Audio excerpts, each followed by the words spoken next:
With Afghanistan, and more particularly Iraq, we see the roles and the responsibilities of the U.S. military changing radically as a result of this conflict and blurring with other U.S. government actors. They are now the nation-state builders in Iraq. After the military invaded Iraq, the Army was unprepared and really failed to anticipate the scope and the enormous task of reconstruction that lay before them. General William Wallace, who I interviewed about 2 years ago, was the commander of the Victory Corps that did the Thunder Run to Baghdad. And he basically said that as the statues of Saddam started toppling, he stood on a street corner, and there were several times that I was standing on a street corner watching the looting, and it never occurred to me that we would have to replace that office furniture, or those buildings for that matter. When asked in May 2003 if there was a plan for post-war Iraq, General Wallace sort of said, "We're making this up as we go along." A month later, Wallace again said, "When you're in pursuit, you're not thinking about the day the shooting stops because you're still getting shot at. And the more you are involved in the tactical combat operations, the more you are intellectually distanced from the post-conflict situation and the reconstruction effort." Last year, when I was at U.S. Army War College, I interviewed the chief planner for the Iraq War. He was chief of planning at CENTCOM, which is the Central Command for the Middle East, and his name is John Agolia. And John basically told me that Phase 4 stability operations was simply not seen as needed. We attempted several times to develop sort of post-reconstruction plans, but we were told repeatedly, we're going to win the war and we're going to be home in a month. 4 years later, we're still sort of reeling from that kind of implications.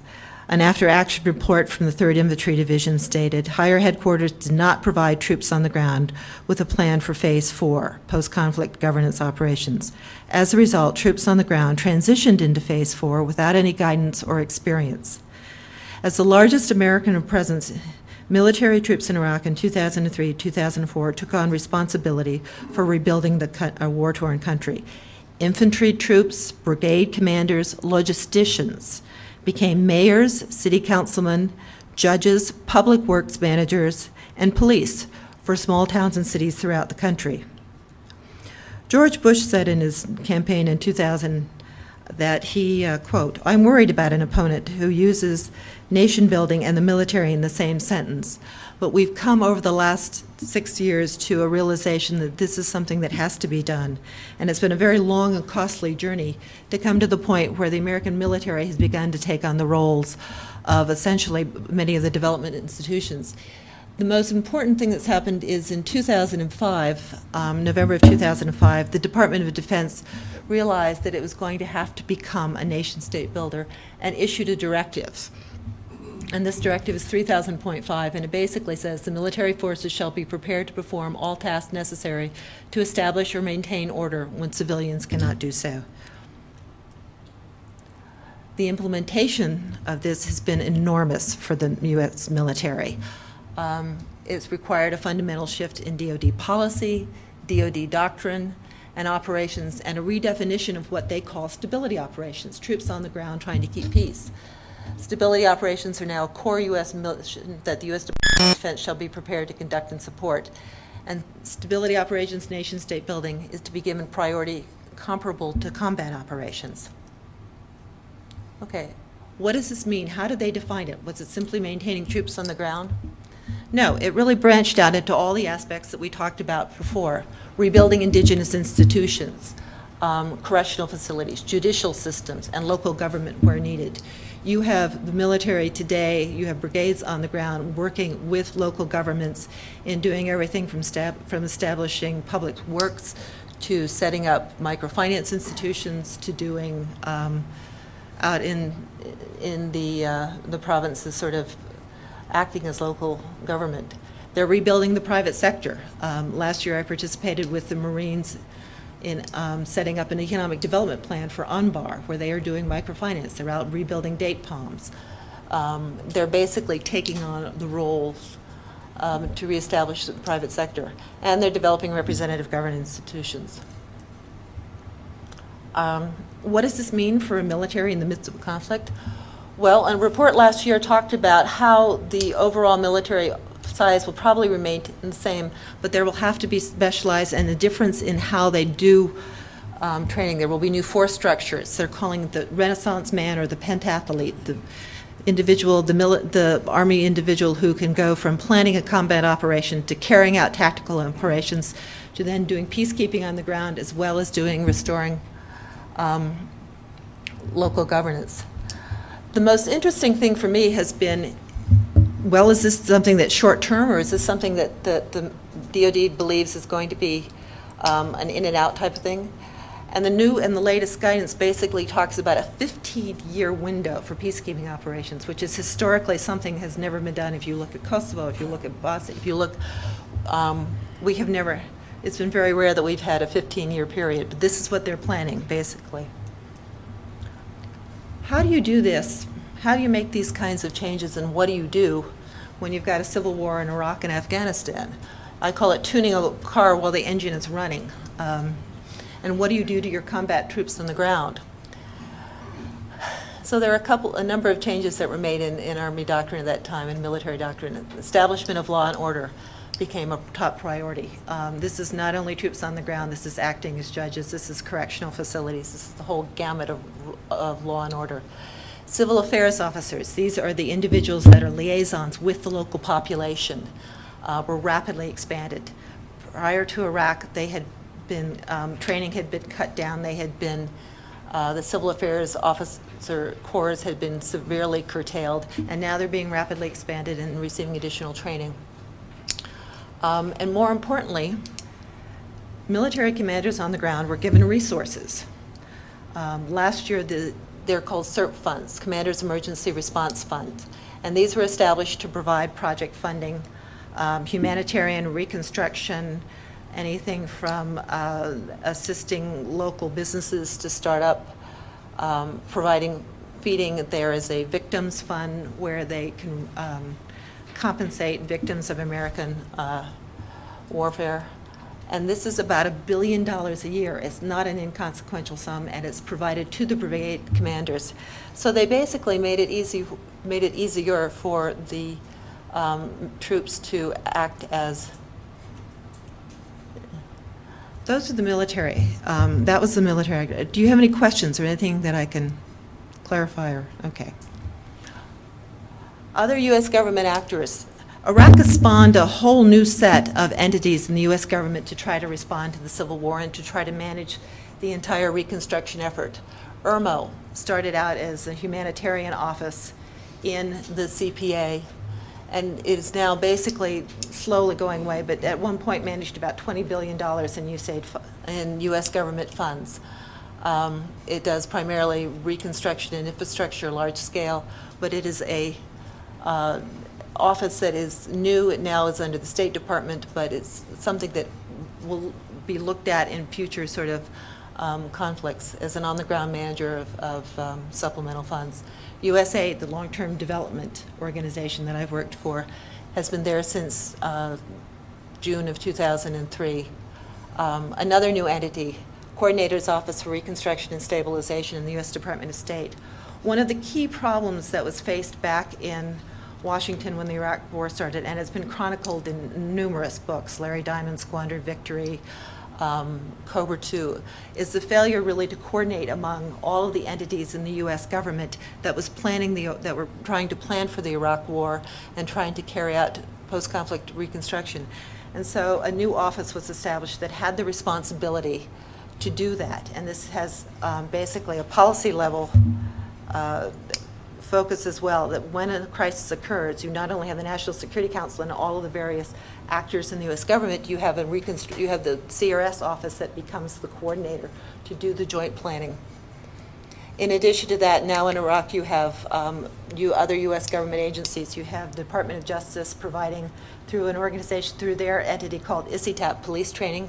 The Department of Agriculture has people on the ground. They have a unit and they have people out in the provinces, and Commerce.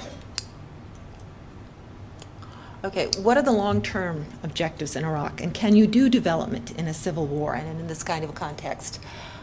First of all, again, security is a sine qua non, the ability to have a stable environment And so what we're doing in Iraq is essentially looking at 6 or 7 of the key cities and doing short-term infrastructure, massive job training, small and medium enterprise funding, restoration of public services.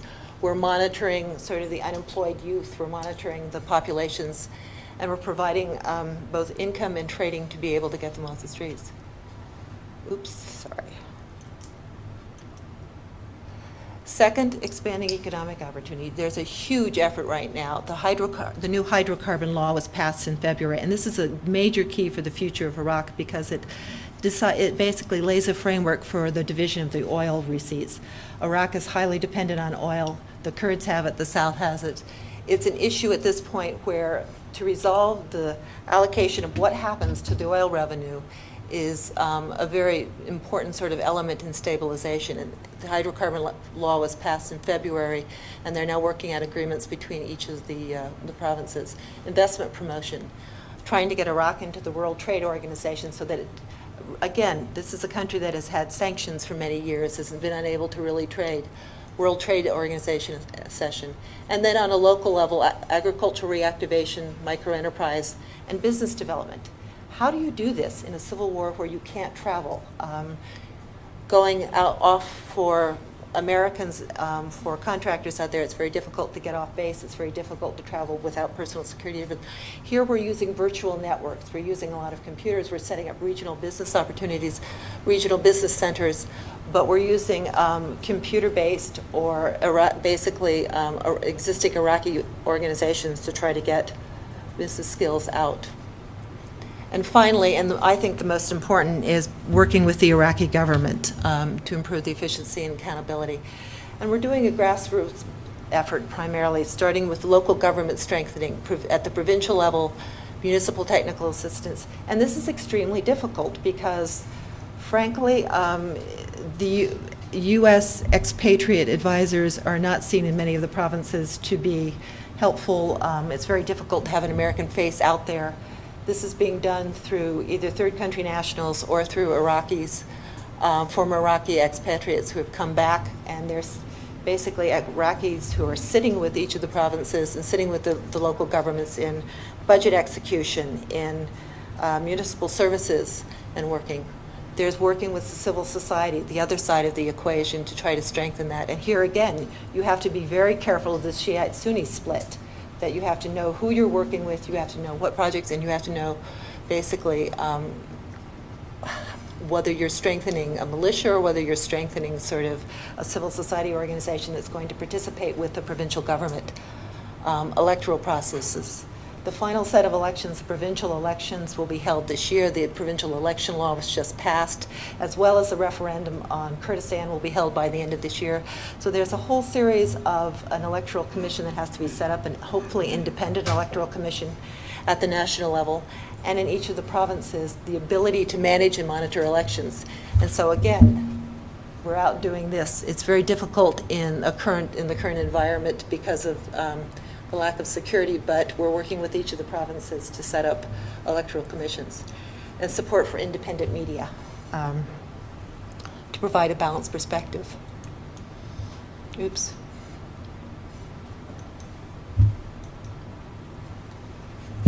A new tool in our post-conflict arsenal is called provincial reconstruction teams. Rather than working, I think what we've realized over the last two or 3 years is that working with Baghdad and working with the central government is important, but the stability and the security is going to have to take place, and it's going to have to be grassroots level out in the provinces. So the U.S. has established, this is the provincial reconstruction team, interagency, multidisciplinary teams out in 10 locations. They're throughout Iraq. They're composed of both a military element, State Department, there are agriculture individuals, and a number of U.S. contractors on each of these. In addition to the troop surge that's going on in Baghdad, there's a civilian surge. But this civilian surge is not as much in Baghdad as it's going to be out in all of the provinces. There are about 350 additional individuals that are going out to the PRTs. The troops will have mini PRTs, much like Afghanistan, where each of the new brigades that are going in will have a civilian affairs officer and will have a civilian, a USAID rep, a U.S. State Department rep to travel with the brigade and to provide expertise in sort of working with the local population. The importance of the Baghdad, of the PRTs, I wanted to illustrate because the Baghdad security plan is what you're seeing the new troops going into. This Baghdad security plan is really under the responsibility of the Baghdad PRT, and it not only has a security aspect, it has 6 elements. It has political reactivation, it has economic development, it has restoration of services, it has a communication and public information, public affairs aspect, and it has what the military has called public mobilization. And they're not quite sure what that means, but what it really is civil society and reactivating civil society to play a part. The Baghdad security plan, you see the troops on the ground, is not simply a military aspect. It's led by the Iraqis. Each of these 6 sectors has not only an Iraqi minister in charge, but it has a co-partner that's, the American is a co-partner to it, but the Iraqis basically are in charge of the Baghdad security plan. And this is important in that the current emphasis, the current debate is really to build up the experience and capability of the Iraqis. PRTs have become successful in the sense of being able to stabilize places where there have been fighting. Many of the areas that Kurdistan you can go to, Dakar, Matuna, many of the provinces are now fairly calm that you can go to. And PRTs are a way of getting out interagency expertise, and so they're being considered for peacekeeping efforts in other countries. And this is sort of the culmination of sort of our way of how we're going to work probably in post-conflict situations. And I guess the final question is will all of these efforts ultimately save Iraq from being a failed state? And this is the calculus that's going on and the policy debates that are going on in Washington. What do we have to do? We have a short time period. We know that in a year, 2 years, we'll be out of Iraq. What are the preconditions that the Iraqis and that we need to put in place to assure a minimal troop level can maintain stability? I don't know. I'm optimistic. I've seen a great deal of progress in the last 6 to 8 months. I think we have a short time frame to sort of ensure that the country will be stable. But I think that not only with the troop efforts, but with all of the efforts that are being made, that there is a great deal of transfer of responsibility and sort of a good prognosis at this point. And that's where I'm going to, are there any questions? Can I? Let's start. Do we have the microphone?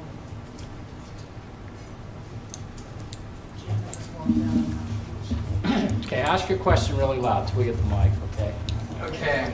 I was kind of wondering with the PRTs, and this is more a general question, I guess, for all of the government agencies working in Iraq, but how much dovetailing there is between military activities, development activities, and things like that. I guess particularly in terms of to what extent aid workers are kind of enlisted in the process of military actions, and to what extent military are brought in to give information or to work on development projects. As I mentioned, the PRTs have military brigades associated with it. Provincial reconstruction units are actually located on bases, where they're called FOPs, forward operating bases. So you're on at Talil, you're on one of the military bases, you coordinate, and they are a part of the team. The problem right now, and they, as I mentioned, have their own funding. So they have a set of resources which the AID and the LGP and all of the other sort of entities on the PRT coordinate in planning and working with. The problem right now is that having an American face on some of the activities out there is very difficult. So the issue that I faced over the last couple of months was a great deal of reluctance to provide project information to the military because they didn't want, and I'm quoting my Mercy Corps and several of the NGOs, they didn't want military driving up to the projects. It would endanger the participants if it was seen to be with the U.S. So within the context of the PRTs, there's a great deal of information sharing. There is still a feeling that we have to be very careful with security with the American military because they will endanger development projects. The Iraqis know who are doing development. The Iraqis know who the military are. And there has to be that kind of security split. And it is pretty distinct for the public. It's hard. It's very difficult. I've got to tell you that many of aid activities, for example, are not identified as being with the U.S. government because it will endanger. The military is much more open about going out and working. I can give you an example of a 40-acre irrigation system out in Dakar where they had, brigade and infantrymen out in uniforms out building the system. I don't know what's happened to that, and I don't know whether or not there was any reprisals, but yeah, it's a different. Yeah. Hi. I noticed you mentioned that there was a prediction of 15 years presence in Iraq in order to, am I interpreting that? No, what I said is that the Department of Defense is now saying that it's got to be prepared to do peacekeeping and nation-state building and stability operations for a period of 15 years, that it's going to be hard for U.S. government civilian agencies to take on authority. That may mean, that's the long term. That may or may not mean 15 years in Iraq. That's going to be up to the U.S. Congress and the government. Okay, because I was just wondering, looking at the history of U.S. military intervention and nation building, if you look at the successful examples being Germany and Japan, it was, over 15 years U.S. presence in those countries, as well as, millions and millions of dollars being spent to rebuild the economies, and the governments in those countries were already defeated at the time and also had been, functioning countries prior to the U.S. going in. Do you think that the purpose of the U.S., the rebuilding, is to build viable states the way Germany and Japan were rebuilt? And if so, do you think that the United States has the public and the government have the willingness to stay in for the time and put the money in that's needed to build a really viable state? That's an excellent question, and one that we've debated, and policymakers in Washington have debated for a long time. If you look more recently at, first of all, I think it's absolutely essential that we leave at what I call a well-governed state. And by this I mean there are 3 or 4 key aspects. One, they have to have legitimacy with their population. They have to have a security. They have to be able to control and manage their borders. They have to have rule of law. They have to be able to provide services and to the population, and they have to have legitimacy in the eyes of the world. And those are the kinds of factors, and those are our objectives in terms of Iraq, to work with the Iraqis to do that. The history, as you pointed out, Germany, Japan, 50 years ago, yes. The history more recently, if you look at the fact that since 1990, we've been involved in a peacekeeping operation every 2 years. It's been Kosovo, it's been Bosnia, it's been Somalia, and our time frames there have been a maximum of 2 to 3 years. And that seems to be, and I'm looking at it from the provision of supplemental resources, troops on the ground, that our foreign policy sort of mindset and the public seem to be able to sort of limit us to a 2 to 3 to 4 year period.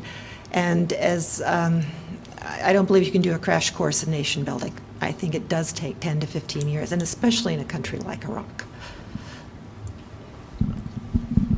How do you think the increased participation of Iran will affect the long-term goals of the United States in Iraq? Right now, I think the Iraqis themselves, and I've heard Maleki and his ministers and the deputy prime minister say, we are an independent nation. We do not want Iran participation, and I don't think that there's going to be. I don't think Iran, as long as the U.S. has troops there, and as long as there is some semblance, I don't think Iran is going to be able to really sort of. Do you think that will change if the United States pulls out of Iraq? If it pulls out precipitously, yes. I think what's more likely to happen, and this is the other debates that we had about 2 weeks ago at a couple of think tanks got together and were required by the NSC to produce a paper on sort of, what would happen if there was withdrawal in Iraq. And the real question is sort of what kind of will there be a genocide? Will there be a bloodbath? It's not going to be external, it's going to be internal. I think that's going to really cause the issue.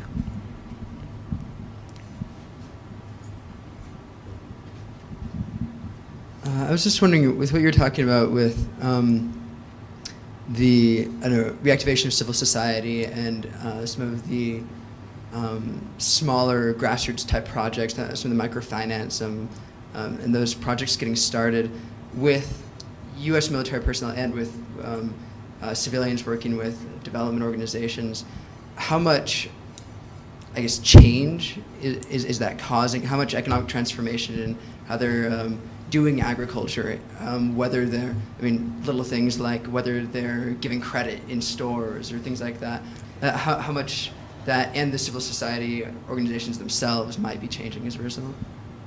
Well, I think it's incremental. I think that there has been, you can see out in the provinces that and there have been massive, massive stabilization efforts. You've had a $20 billion supplemental that went in, and you have this year, you have $1 billion in CERP funds. So you have $300 or $400 million going in at least through aid, and a couple million, a couple $100 million through IRMO.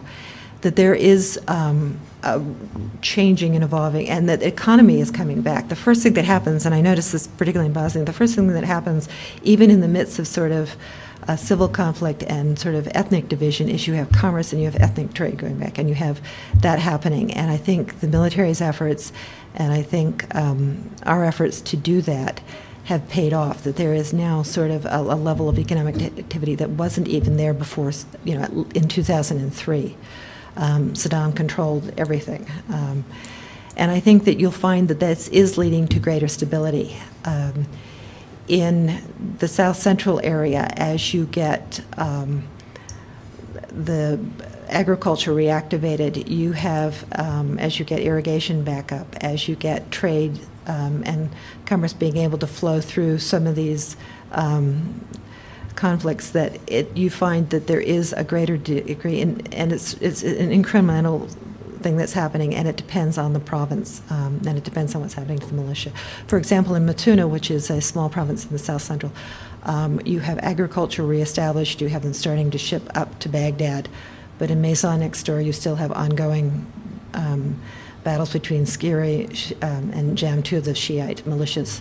So it's incremental, and it's ultimately going to depend on sort of the working out the commercial interests at the local level. Does that answer? I guess in particular, maybe it'll be easiest to focus on like one particular part, let's say some of the agricultural method. How much the U.S. involvement or involvement of people from Western countries might be changing the actual methods, like ways of using fertilizer, ways of pesticide usage, or the actual irrigation systems, like whether the influence of maybe how that's done elsewhere is influencing how it's done in Iraq? I think we're a long way from that. The first thing that has to happen is sort of a reconstruction of the basic infrastructure, and rural feeder roads, and that's starting to happen now. You have the Department of Agriculture. The Danes have been down in the south doing date palm. I don't think they've changed the technologies as much as basically restored production, and they're looking at restoring production back up at least to the pre-Saddam period. Okay. I've been very interested in your presentation because it's pointed out some things to me that I didn't know, particularly about the military and the expanse of the military into what normally are considered civilian areas. It's also interesting to me to note that the American people have very little influence on what happens in the military, and therefore there's probably some good reason for that. But I'm also thinking about what an average Iraqi person on the street might think about what's going on, particularly in some of the things you've presented. I don't know if there is an average Iraqi, but I would assume that they would identify a couple of major things. One, the United States and its coalition has pretty much destroyed the country. That would be the first thing. And the second thing would be that the United States has taken over the infrastructure of the entire country. Now, that may or may not be good or bad, but I'm wondering how the Iraqis feel about that. For example, ostensibly we're there to promote democracy, and yet in this country you don't see much publicity about Iraqis with a hue and cry for democracy or some of the things that we're doing over there. In fact, quite the opposite. They're looking for the United States to get out of the country. Whether that's a majority, I can't say, I don't know. But in the media here, we're not seeing a hue and cry for the kinds of things we're doing there. And I wonder if you have any comments about the things I'm talking about. Okay, let me address sort of the destruction of Iraq. As I discussed before, I think that most Iraqis sort of do see Americans right now as occupiers, not only Americans, coalition forces. And there's a wide coalition. The Brits, the Australians, the Americans in lead as occupiers, because we have, initially after the fall of Saddam, there was a period where we call it the lost golden opportunity, where we should have perhaps turned more responsibility back over to the Iraqi provisional government. We should have sort of laid a timetable for troop withdrawal.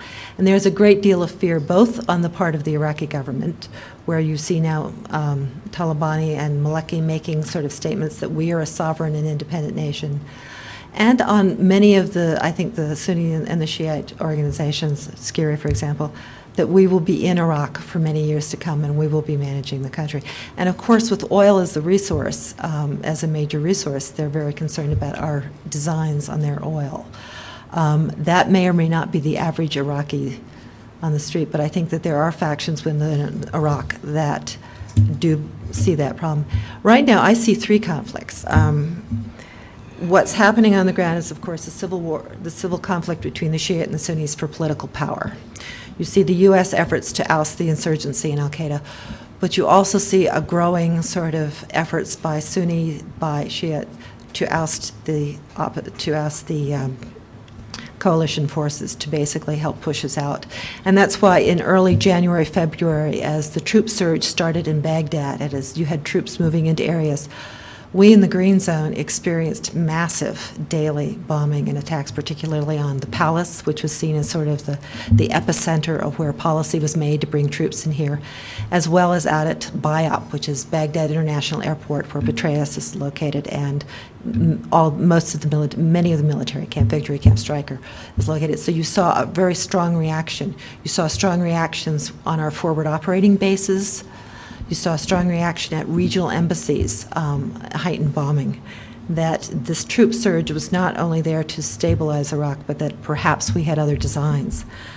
I want to talk, second of all, I think that the statement on, let me go to the issue of building democracy. I think that most foreign policy experts, and certainly our agency and the embassy there, talk about rebuilding governance in Iraq.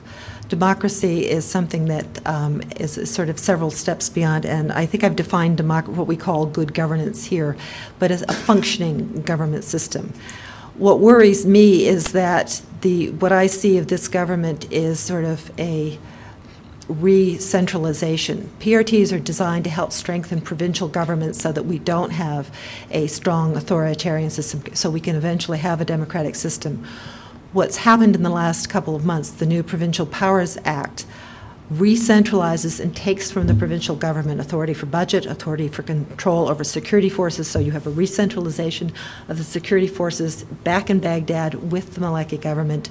You have control over budget, you have control over provincial governors being appointed by the central government.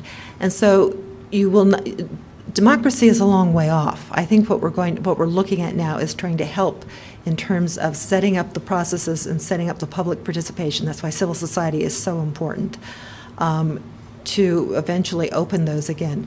The Provincial Powers Act, the Local Government Powers Act, has not yet been passed. I think it's in its third reading, but if it passes in its present state, it's going to essentially create a highly authoritarian regime.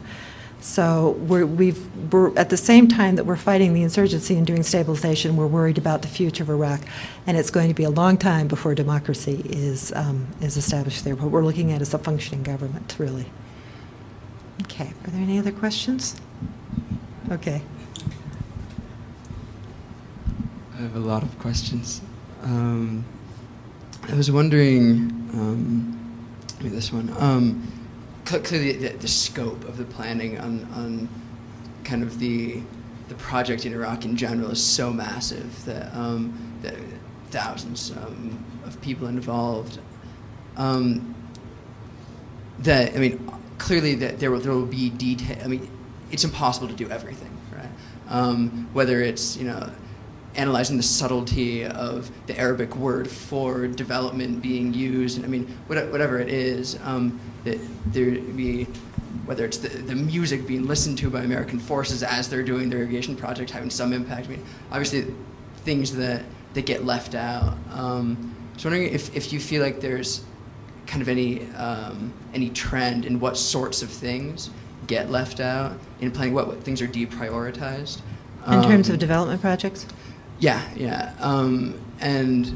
Because, I mean, with the thousands of topics that could be addressed, you know, if somebody trying to do, you know, a really focused, Okay. you know, sociology study of it were to do it or something like that. Okay. Let me talk a little bit about priorities right now in Iraq. And as I mentioned with the Baghdad security plan, we're no longer viewing it as as a coalition development effort. We're viewing it as an Iraqi effort.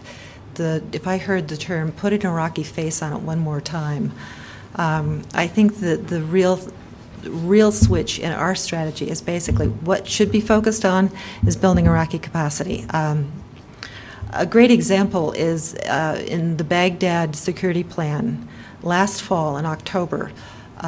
We decided that we wanted the Iraqis to take over responsibility for reconstruction of key parts of Baghdad. And they selected what were called the Baghdad six high-priority reconstruction projects. It was a meat-packing plant in a critical area, a road and bridge and overpass that had been bombed. It was a power generation plant, and 3 or 4 others. And in October, we basically said, you know, we turn over the money to you, you design the project, you go through a competitive bidding process, and you build these activities. The Iraqi, in the PRT is the Iraqi generals, the Iraqi Ministry of Public Works, and they basically started off in terms of design, but about mid-November there were incredible delays. About December, they had not met any of the targets, and again, there were weekly sort of meetings to even do the bidding process. But February, when I was there, it was a very eerie sort of feeling talking to the municipal planners because of the level of sort of inability to design and to know how to do some of these basic infrastructure plans. And by the end of March, they had essentially said, we cannot do the Baghdad 6.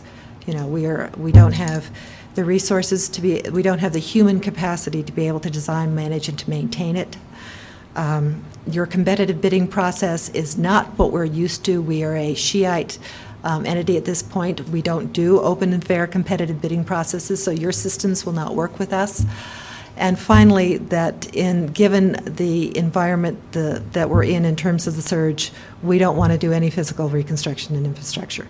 So I think our initial attempts have been very difficult to execute. I think at this point the priority is at all levels is rebuilding Iraqi capacity. There are 1.5 million internally displaced people. There are 2 million Iraqis out of Iraq that took a great deal of talent. And I think that it's going to be very difficult to restore that talent, but that has to be done in order to have the reconstruction. I hope that answered your question. Okay.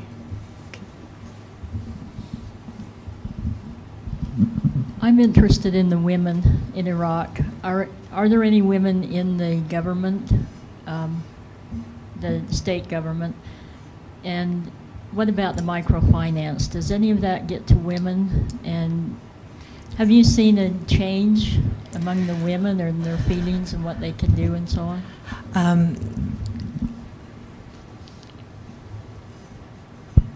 I can't, because I wasn't out enough to be able to make that kind of a judgment. Yes, microfinance, in most of our other efforts, is usually 90% women.